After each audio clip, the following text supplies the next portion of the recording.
नमस्कार, आप देख रहे हैं आर हिंदुस्तान न्यूज आनंद सक्सेना के साथ 8 मई 2026 खास खबर कन्नौज से। दोपहर 1 बजे से 3 बजे तक ग्राम रामखेड़ा, ब्लॉक छिबरामऊ, जनपद कन्नौज में भारतीय किसान यूनियन भानु प्रतिनिधि मंडल कन्नौज द्वारा एक बैठक का आयोजन किया गया। बैठक का नेतृत्व अमन यादव, राष्ट्रीय संगठन मंत्री आरपी ठाकुर, राष्ट्रीय सचिव अमित कुमार राजपूत, कानपुर मंडल अध्यक्ष एवं नवनियुक्त हिमांशु यादव, तहसील अध्यक्ष युवा मोर्चा। आपको बता दें कि 8 मई 2026 को ग्राम रामखेड़ा में भारतीय किसान यूनियन भानु प्रतिनिधि मंडल कन्नौज द्वारा दोपहर 1 बजे से 3 बजे तक एक महत्वपूर्ण किसान बैठक आयोजित की गई, जिसमें क्षेत्र के सैकड़ों किसानों ने भाग लिया। बैठक में किसानों की विभिन्न समस्याओं और उनके समाधान को लेकर विस्तार से चर्चा की गई।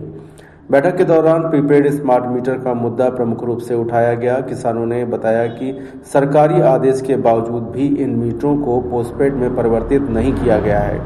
इस विषय पर निर्णय लिया गया कि पूर्व में लगे मीटरों को ही पुनः बहाल कराया जाए तथा सरकार से इस प्रक्रिया पर गंभीरता से पुनर्विचार करने की मांग की जाए। इसके अतिरिक्त यूरिया संकट को लेकर भी किसानों ने चिंता व्यक्त किया।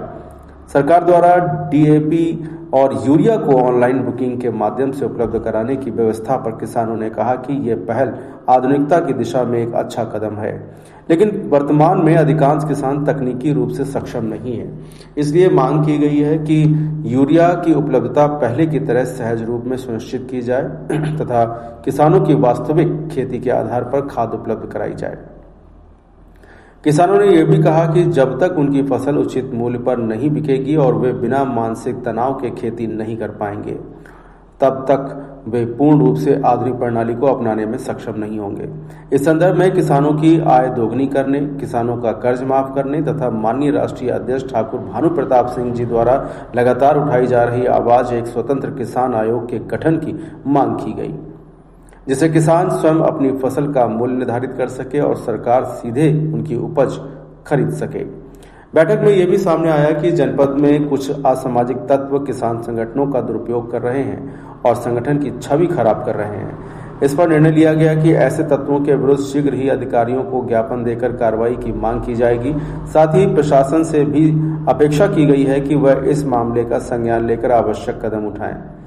बैठक के दौरान संगठन विस्तार के अंतर्गत कई पदाधिकारियों की नियुक्ति की गई। हिमांशु यादव को ग्राम अध्यक्ष रामखेड़ा से पदोन्नत कर तहसील अध्यक्ष युवा मोर्चा बनाया गया।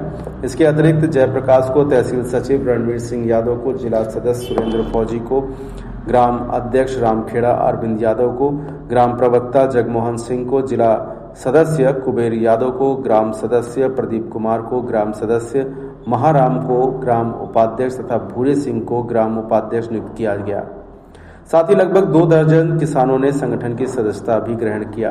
कार्यक्रम में प्रमुख रूप से अमन यादव, राष्ट्रीय संगठन मंत्री आरपी ठाकुर, राष्ट्रीय सचिव अमित कुमार राजपूत, कानपुर मंडल अध्यक्ष चिंटू राठौर, जिला अध्यक्ष युवा मोर्चा रावेंद्र शर्मा, कानपुर मंडल वरिष्ठ उपाध्यक्ष विनय गुप्ता, जिला प्रभारी अरशद खान, जिला अध्यक्ष मजदूर मोर्चा राम कुमार यादव, जिला अध्यक्ष कार्यकारिणी रामानंद गुप्ता, जिला अध्यक्ष व्यापार मोर्चा आलोक यादव, मीडिया प्रभारी लक्ष्मण सिंह, तहसील उपाध्यक्ष मोहम्मद फैजान, जिला अध्यक्ष अल्पसंख्यक मोर्चा प्रशांत, तहसील उपाध्यक्ष नासिर, विधानसभा अध्यक्ष बिट्टू यादव, जिला उपाध्यक्ष औरैया सहित कई पदाधिकारी एवं किसान उपस्थित रहे। बैठक में किसानों के हितों की रक्षा और उनकी समस्याओं के समाधान हेतु संगठित होकर आगे बढ़ने का संकल्प लिया गया। भारतीय किसान यूनियन भानु प्रतिनिधि मंडल कन्नौज द्वारा अवगत कराया गया। फिलहाल आप सुरक्षित रहिए, जुड़े रहिए आर हिंदुस्तान से। नमस्कार। ये 1% व्यापारी से कटना चाहिए। सबसे बड़ी समस्या है वो 1% आप देते हैं और इसके लिए आपको आवाज़ उठानी पड़ेगी हमारे साथ। आप आवाज़ उठाएं तो आपका जो 1% पैसा कटता है वो नहीं कटेगा अगर आप लोग साथ देंगे तो। मैं भी आड़ती हूँ, मैं चाहता हूँ मेरा नुकसान हो जाएगा, कोई दिक्कत नहीं है, आपका फायदा होना चाहिए क्योंकि मैं किसानों का आवाज़ उठाता हूँ इसलिए। तो 1% आपका जो करता है वो बचना चाहिए। दूसरा, जब माल बिकता है आपका तो आपको पता नहीं आता कि आपके सामने कोई बात नहीं होती, चुपचाप बात हुई और माल बता के आपको, जैसे आपको समझ करो आलू बेचने गए आप, तो आपने अपने आलू बेचा 250 रुपये के बेच दिया। आपसे कह दिया भैया आपका आलू 28 रुपये कर दीजिए, होता है वो आपका 280 रुपये पैकेट बिछाओ, होता है आपका 300 पैकेट बिछाओ। तो कायदे में बोली लगनी चाहिए, मंडी में बोली लगती है, जैसे मैनपुरी मंडी बोली लगती है वैसे ही बोली यहाँ पर लगनी चाहिए। ये आप लोग हमें उठाएं, लेकिन किसान क्या होता है, हम लोगों ने एक बार धरना भी दिया, लेकिन किसानों क्या जाम लगा दिया, आधा भगा दिया, हम सुबह बंधे हुए लगे जाम खोल दो। हम लोग जो भी अनशन करते हैं या जो भी वो करते हैं वो आपके लिए करते हैं, लेकिन किसान को जल्दी होती है, मगर भैया आप माल बेच कैसे भागता है वहाँ से, अपना आप इतना नुकसान करते हैं, इसकी कोई सीमा नहीं है। इसके लिए आप आवाज़ उठाएं, आप साथ दें, तो आपका 1% जो पड़ता है वो बचेगा। दूसरा, किसान की बोली लगेगी, और बोली लगाती है मंडी समिति, सबके सामने बोलेगी, आपका 1 पैसा इधर उधर नहीं होगा। अगर आप लोग चाहें, जैसे मैनपुरी मंडी बोली होती है, तो इस चीज़ के लिए आप लोग एकत्रित हों, संगठित हों, तो आपका इसमें बहुत फायदा है।